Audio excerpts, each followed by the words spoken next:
यह एक fictional story है जो मेरी इमेजिनेशन पर बेस्ड है और इसका रियल लाइफ और वर्ल्ड से कोई रिलेशन नहीं है। इस वीडियो में यूज़ किए गए videos, images, songs and sounds original creditors की प्रॉपर्टी है। स्टोरीज, एडिटिंग एंड डायरेक्शन पूरी तरह से मेरे अपने हैं जो एंटरटेनमेंट पर्पज से बनाया गया है। किसी भी प्रकार की घटनाओं से समानता पूरी तरह से कोइंसिडेंटल हो सकती है। प्लीज़ इस स्टोरी को पॉजिटिव माइंडसेट के साथ देखें।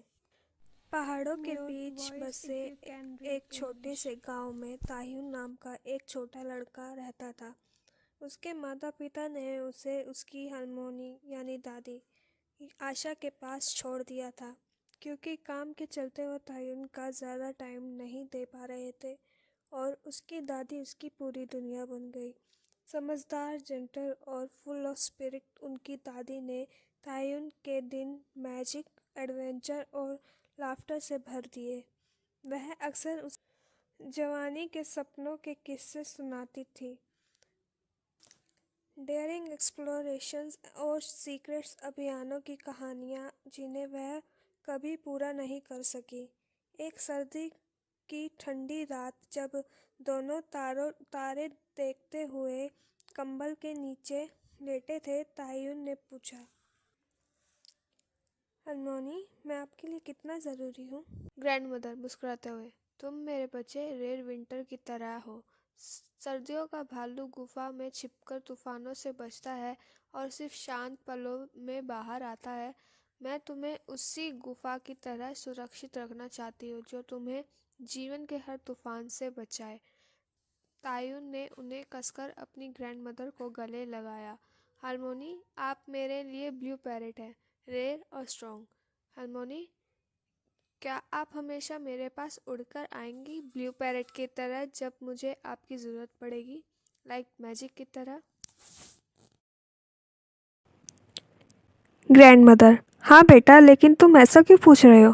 तायुन, क्योंकि आपके साथ मेरे मुश्किल दिन भी मेरे लिए आसान बन जाएंगे।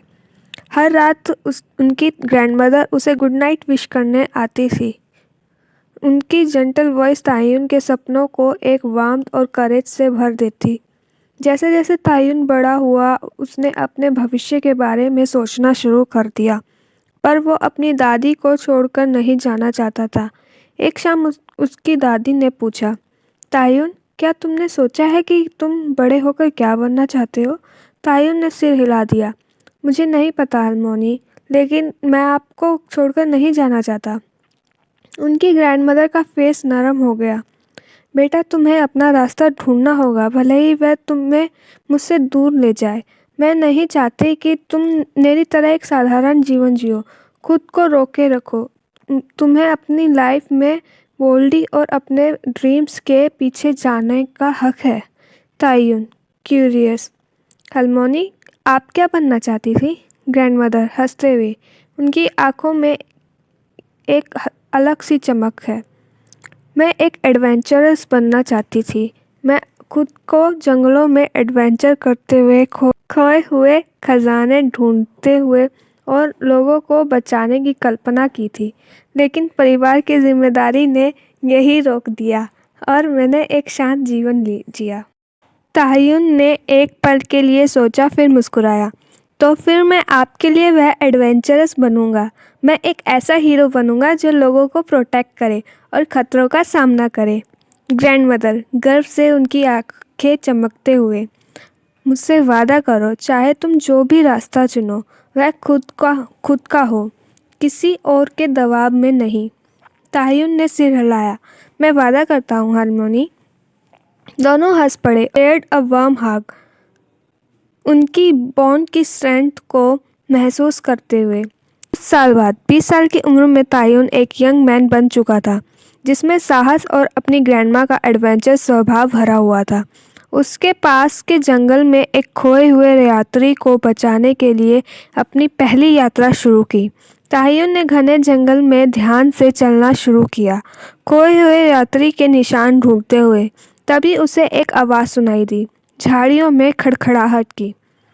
एक डॉग बाहर आया और क्यूरियसली उसे देखने लगी। हे देयर बड़ी, तायुन ने हल्की हंसी के साथ कहा। मैं बस यहाँ से गुजर रहा था। डॉग ने सिर झुकाया, उसे देखता रहा। अचानक वह दौड़ पड़ा और कुछ देर दूर जाकर रुक गया। क्या तुम मुझे कुछ कहीं ले जाना चाहते हो? तायुन ने थोड़ा चौंक कर उसका पीछा किया। डॉग उसे एक छोटी से खुले स्थान पे ले गया, जहां उसे खोए हुए यात्री को पाया जो थका हुआ था लेकिन सुरक्षित था। तायुन मुस्कुराया। हार्मोनी सही कहती थी, हर एडवेंचर में थोड़ा सा लक होता है। दूसरा मिशन। तायुन एक पहाड़ों के किनारे पर खड़ा था, जहां एक बच्चा बीच में लटका हुआ था। उसने अपने आप को रस्सी से बांधते और ट्री पर एक टाइट रस्सी बांधकर केयरफुली नीचे उतर गया। तायुन उस बच्चे को बोलते हुए, घबराओ मत, मैं तुम्हारी हेल्प करूँगा। चाइल्ड, पक्का आप मुझे ऊपर खींच पाएंगे? तायुन एक आंख मारकर, ऑफ कोर्स, मेरे पास विंटर बियर की स्ट्रेंथ है। तायुन ने सेफली उस बच्चे को पकड़कर और ऊपर खींचने लगा और दोनों हंसने लगे। जब वो दोनों ऊपर आ गए, कुछ एडवेंचर के बाद तायुन घर वापस आकर सारी स्टोरी अपनी दादी को बताया कि डॉग ने उसकी हेल्प की और कैसे उन्होंने लोगों की मदद की।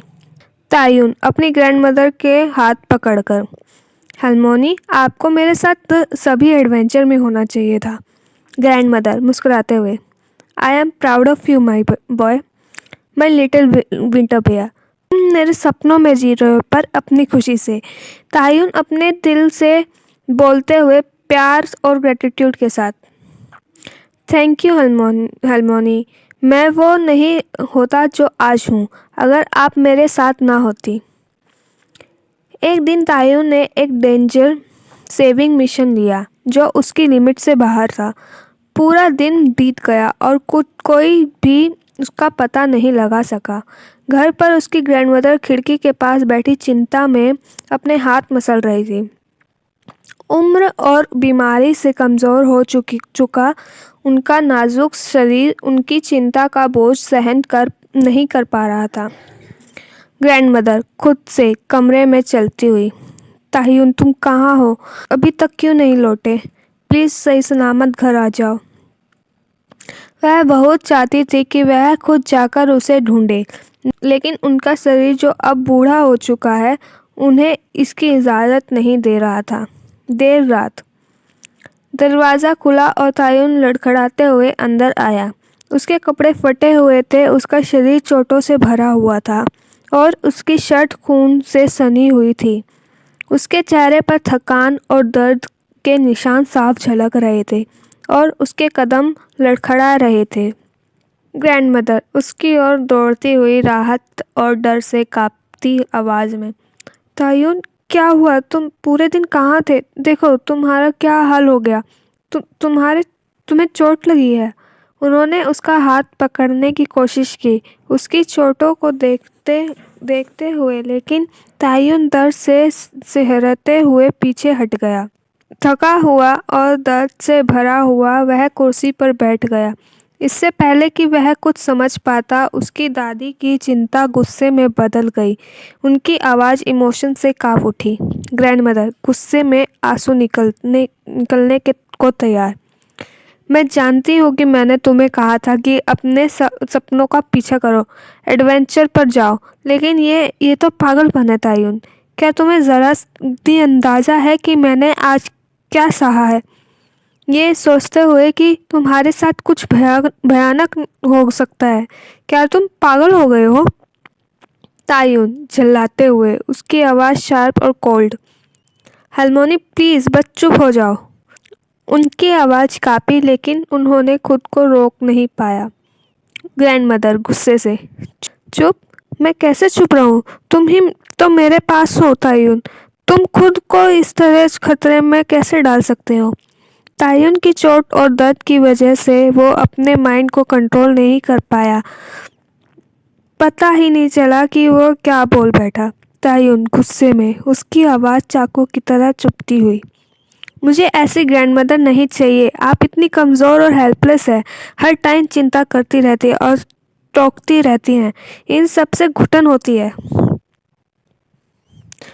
तायुन की बातों ने उसकी दादी के दिल पर गहरी चोट पहुंचाई। वो वही फ्रीज हो गई, उनकी आंखें बड़ी हो गई शौक से, उनके होंठ कांप रहे थे, लेकिन वह कुछ बोल नहीं पाई। उनकी आंखों में आंसू भर आए और उनका कमज़ोर शरीर कांपने लगा। उन्होंने बिना कुछ कहे अपने कमरे की तरफ चली गई। कमरे का दरवाज़ा बंद होने की आवाज़ से ने शांत घर में गूंज पैदा कर दी। तायुन वहीं बैठ रहा, उसका चेस्ट हैवी हो गया। उसका गुस्सा धीरे धीरे गिल्ट में बदल गया। उसकी बातों का वजन उसके दिल पर भारी पड़ने लगा। अगली सुबह तायुन एक अजीब सी खामोशी के बीच जागा। घर, जो आमतौर पर उसकी ग्रैंडमदर की हलचल से भरा रहता था, आज बेहद शांत था। उसका दिल बैठने लगा। तायुन हिचकिचाते हुए आवाज़ लगाते हुए, हार्मोनी, आप जाग रहे हो? जब कोई जवाब नहीं आया तो वह तेजी से उनके कमरे की ओर भागा और दरवाज़ा खटखटाया। तायुन बेचैन होकर, हार्मोनी, प्लीज़ जवाब दीजिए। जब कोई मूवमेंट नहीं मिली तो उसने दरवाज़ा खोल दिया। ग्रैंडमदर बिस्तर पर लेटी हुई थी। उनका चेहरा सफ़ेद पड़ चुका था, उनकी सांसें थम चुकी थी। वह शांत लग रही थी, जैसे वह सो रही हो, लेकिन उनकी सिचुएशन अलग कहानी बयां कर रही थी। तायुन उनके पास दौड़कर उन्हें धीरे धीरे हिलाते हुए, हार्मोनी, प्लीज़ उठिए, मुझे माफ़ कर दीजिए, मेरा वो मतलब नहीं था, मैं दर्द में था, मैं सोच नहीं पाया, प्लीज़ मुझे छोड़कर मत जाइए। लेकिन उन्होंने कोई रिस्पॉन्स नहीं दिया। उनका कमज़ोर शरीर, जो पहले ही बीमारी और उम्र से थक चुका था, अब हमेशा के लिए शांत हो गया था। तायुन घुटने के बल गिर गया। उसके हाथ कांपते हुए उनके हाथों को थामे हुए थे। उसकी आंखों से आंसू बहने लगे और उसका दिल गहरे दुख और गिल्ट से भर गया। तायुन धीरे से रोते हुए, हार्मोनी, मेरा ये मतलब नहीं था, प्लीज़ वापस आ जाइए। मैं आपके बिना कुछ भी नहीं कर सकता, मुझे माफ़ कर दीजिए। लेकिन अब बहुत देर हो चुकी थी। उनकी दादी जा चुकी थी, पीछे कुछ यादें और गहरी खालीपन छोड़कर। तायुन ने अपने गिल्ट का वेट हफ्तों तक उठाया। उनके आखिरी क्षण उनके दिल में गहराई तक छपे हुए थे। उसके माता पिता उसे खुश करने की कोशिश कर रहे थे, लेकिन उसकी कठोरता का पछतावा उसे हर समय सताता रहा। उसने जो भी ब्रेव वर्क किया था, वह उनकी अधूरी विश को प्रत था। हर बहादुरी का कार्य एक मौन माफ़ी बन गया। 7 दिनों तक तायुन अपने दुख में डूबा रहा। घर, जो कभी वार्मथ और प्यार से भरा था, अब खाली महसूस होता है। वह घर से बाहर नहीं निकलता, मुश्किल से कुछ खाया और अपने दिन दीवारों को घूरते हुए बिताता रहा। उसका दिमाग बार बार उसकी ग्रैंडमदर के साथ की गई आखिरी कड़वी बातें दोहराता रहा। गिल्ट सहा नहीं जा रहा था। उसके माता पिता उसके लिए चिंतित हो गए थे। एक शांत रात, जब वह इस साइलेंस को और सहन नहीं कर सका, तो वह अपनी दादी के कमरे में चला गया। लेवेंडर की हल्की खुशबू अभी भी कमरे में तैर रही थी। उनकी प्रेजेंस की एक मीठी लेकिन कड़वी याद दिलाते हुए तायुन उनके बने बिस्तर पर बैठ गया और अपने हाथ उनके द्वारा खुद से सिले हुए कंबल पर फेरने लगे। उसकी नज़र कमरे के हर एक कोने को देख रही थी। हर चीज़ें एक याद को अपने साथ समेटे हुए थी। तभी उसकी नज़र बिस्तर के नीचे रखी एक लकड़ी की संदूक पर पड़ी। तायुन धीरे से, मानो खुद से कह रहा हो, ये क्या है? वह घुटनों के बल बैठ गया और धीरे धीरे उस संदूक को हल्की रोशनी में खींचने लगा। उसकी कांपती उंगलियां कुंडी को खोलने लगी और अंदर से सावधानी से रखे हुए कपड़े और कुछ पुराने सामान और एक छोटे चमड़े से बंधा हुआ डायरी मिला। तायुन फुसफुसाते हुए। उसकी आवाज़ काँप रही थी। हारमोनी की डायरी। उसने डायरी को कुछ मोमेंट के लिए सीने से लगा लिया। उसका दिल तेजी से धड़क रहा था। फिर धीरे से उसने उसे खोला। पन्नों से टाइम और मेमोरीज की महक आ रही थी। डायरी का मोस्ट हिस्सा खाली था, लेकिन शुरुआत के पन्ने आशा की साफ सुथरी लिखावट से भरे हुए थे। उनके सपने, उनके एडवेंचर्स और उनके सेक्रीफाइसेस। ग्रैंडमदर की डायरी। आज मैं 20 साल की हो गई और दुनिया मुझे बहुत बड़ी लगती है, पॉसिबिलिटीज़ में से भरी हुई। मैं ट्रैवल करने का सपना देखती हूँ, छिपे हुए खजाने खोजने और ऐसे लोगों से मिलने का जिनके पास इनक्रेडिबल स्टोरीज हो। मैं एक एडवेंचर्स बनना चाहती हूँ और नीडर होकर जीना चाहती हूँ। मैं इस डायरी में अपने हर एडवेंचर के बारे में लिखूंगी ताकि ये यादें हमेशा मेरे साथ रहे। अगला पन्ना। आज मैंने एक लड़के को ढूंढा जो 2 दिन से लापता था। उसके माता पिता ने जब उसे देखा तो खुशी के मारे रो पड़े। मुझे एहसास हुआ जैसे कि मैं एक हीरो हूँ। मैंने एक हिडन केव ढूंढा पास ही के विलेज में। इससे पहले कोई नहीं जानता था कि वो वहाँ है। मैं आज रॉक से फिसल गई और मम्मा ने मुझे बहुत डांटा। वो काफ़ी चिंता करती हैं। Next page. मेरी फैमिली फाइनेंशियली काफ़ी स्ट्रगल कर रही है एंड मैंने डिसाइड किया है कि मैं उनकी हेल्प करूँगी। मैं और एक्सप्लोर करना चाहती हूँ, बट लाइफ ने मेरे लिए कुछ अलग ही प्लान किया है। मुझे इस बात का पछतावा नहीं है, पर फिर भी सोचती हूँ अगर मैं वैसे होती तो। Another page. आज मैंने पापा के साथ वाटरमेलन को मार्केट में बेचा। मैंने मदद की। मैं एडवेंचर के लिए नहीं गई, पर मैं प्राउड फील करती हूँ कि मैंने अपनी फैमिली को सपोर्ट करने में मदद की। Next page. मेरे पेरेंट्स ने मेरे लिए एक लड़का ढूंढा है शादी के लिए। मैं इसके लिए तैयार नहीं हूँ। मैं दुनिया को देखना चाहती हूँ, पर और उन्हें डिसअपॉइंट भी नहीं करना चाहती। शायद मैं अपना ड्रीम्स को अलग रख देना चाहिए अच्छे के लिए। आखिरकार तायुन एक ऐसे पन्ने पर पहुंचा जो बाकी पन्नों से थोड़ा नया लग रहा था, फिर भी समय के साथ घिस चुका था। यह एंट्री कुछ अलग थी, बहुत ही निजी और दिल से लिखी हुई। जब तायुन मेरी ज़िंदगी में आया, सब कुछ बदल गया। वह मेरे एडवेंचर, मेरा मकसद और मेरी खुशी बन गया। उसे बढ़ते हुए देखना, उसकी हिम्मत और काइंडनेस को महसूस करना, इससे मुझे मेरे अंदर के उस आग की याद दिलाई जो कभी मेरे दिल में थी। मैंने उससे कहा कि अपने सपनों का पीछा करो, इसलिए कि मैं चाहती हूँ कि वह जीवन जिए जो मैं नहीं जी सकी, बल्कि इसलिए कि मैं चाहती हूँ कि वह अपना जीवन जिए बिना किसी डर के। वह मेरा विंटर बेयर है, रेयर और स्ट्रॉन्ग। अगर मैं कुछ मांग सकती तो बस यही कि वो जीवन जिए जिसका मैं कभी सपना देखा करती थी।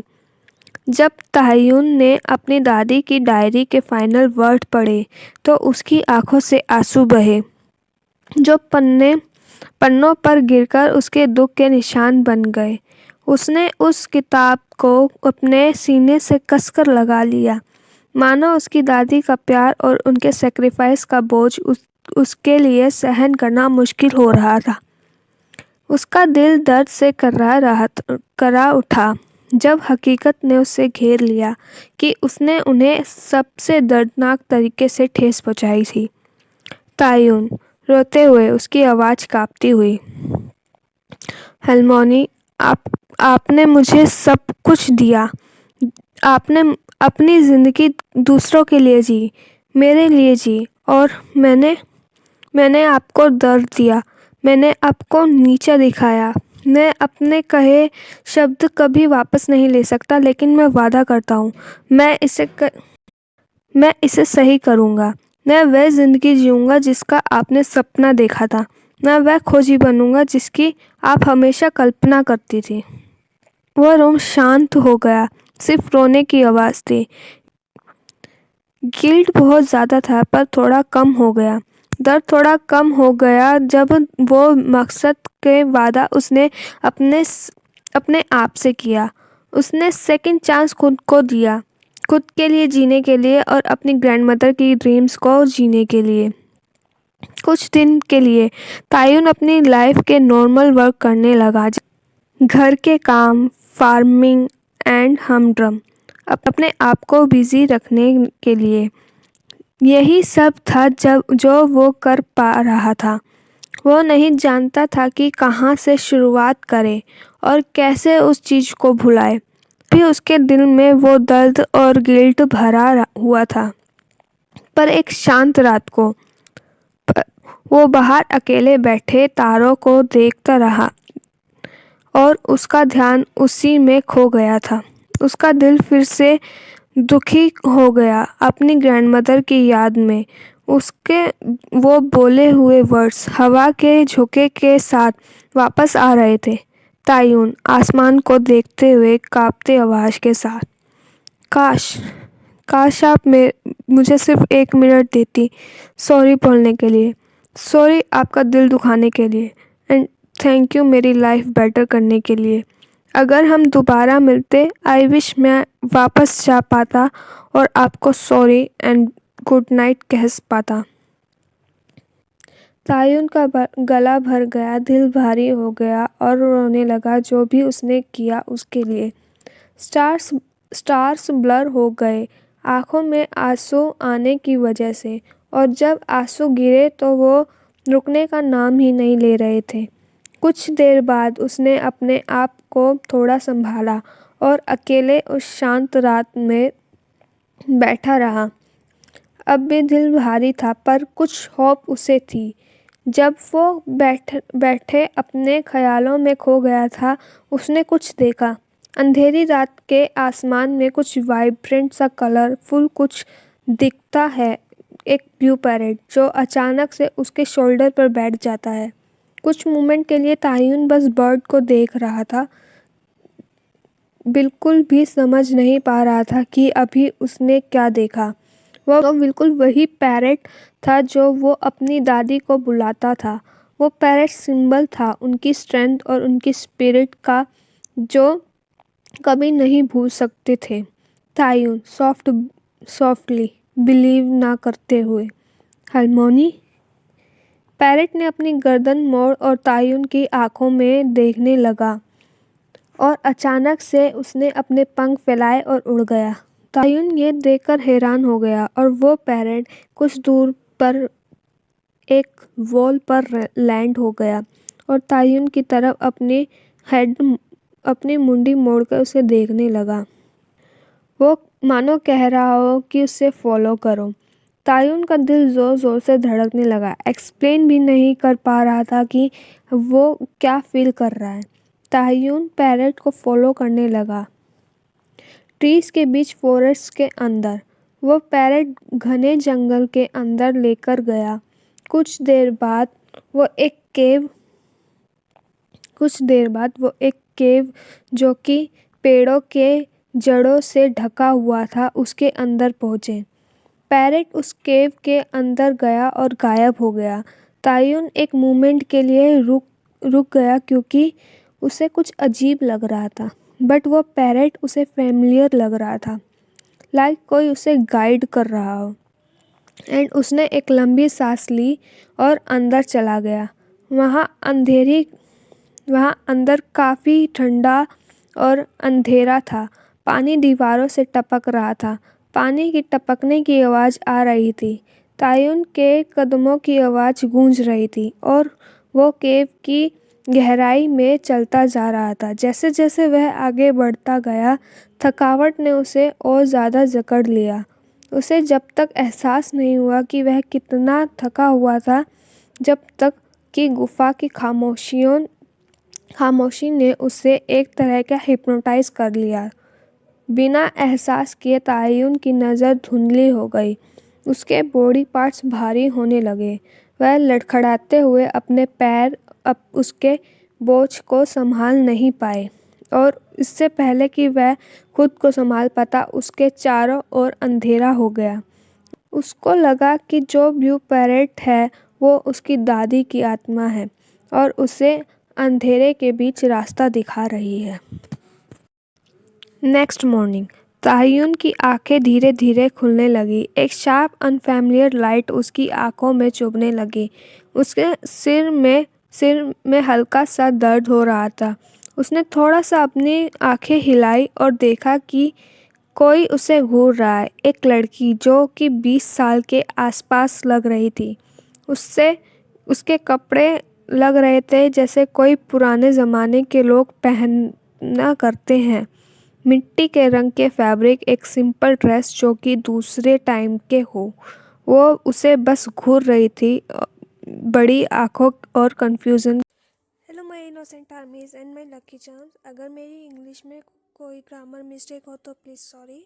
अगर आपको स्टोरी पसंद आई हो तो और पार्ट्स पढ़ने के लिए सब्सक्राइब ज़रूर करना। लाइक करना ना भूलें, कमेंट करें और मुझे बताएं कि अगली कहानी किस बारे में लिखूं। Thanks for watching. I purple you.